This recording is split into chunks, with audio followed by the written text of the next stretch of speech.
Dachau was the first concentration camp established by the Nazi regime.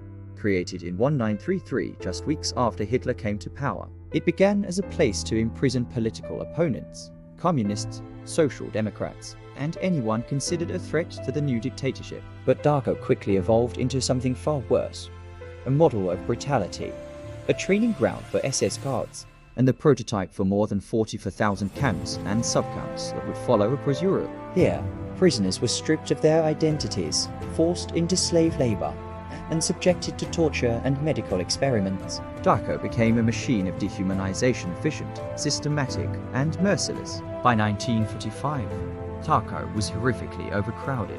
Built to hold 5,000 people, it was crammed with more than 30,000 prisoners from across Europe: Jews, political prisoners, Roma, homosexual men, clergy, resistance fighters, and civilians swept up in Nazi occupation. Starvation was constant. Disease, especially typhus, spread uncontrollably. Many prisoners were forced to stand outside for hours in freezing temperatures, beaten for the smallest perceived offense. Eyewitnesses said the barracks were so packed that men had to sleep in shifts or lie on floors covered in filth. Survival was a matter of luck, willpower, and the hope that somehow the outside world had not forgotten them. As American forces approached in late April 1945, a train arrived at Dachau from Buchenwald. It carried more than 2,000 prisoners already starved, tortured, and abandoned along the route with no food or water. When SN soldiers found the train, they discovered car after car filled with bodies. Some prisoners had been shot, others had died of starvation or disease during the long, chaotic transport. Survivors later described this scene as one of the most horrifying revelations of the camp, an image that would stay burned into the memory of every liberator who saw it.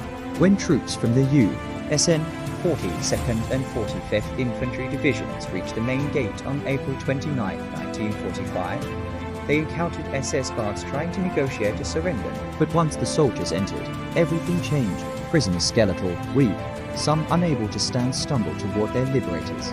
Many collapsed into their arms. Others cried, laughed, or simply stared, unable to believe what was happening. American troops searched the grounds and quickly realized the full horror.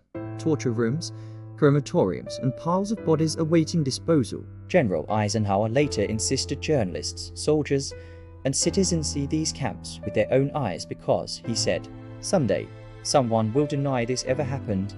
After liberation, the first urgent task was saving lives. American doctors and nurses treated thousands suffering from starvation, typhus, and brutal injuries. But justice also began immediately. Many SS guards were arrested on the spot. The Dachau trials, held from 1945 to 1947, prosecuted more than 1,600 Nazi officials, camp guards, and accomplices for war crimes. Survivors, though free, faced the unimaginable challenge of rebuilding their lives after losing families, homes, and entire communities. The liberation of Dachau tore away any remaining doubts about the Holocaust. The photos, the testimonies, the raw evidence, these became undeniable proof of what hatred can build when power goes unchecked and silence prevails. Remembering Dachau is not just honoring the victims. It's a warning, a vow, a reminder that the seeds of genocide grow whenever prejudice, fear, and indifference are allowed to thrive.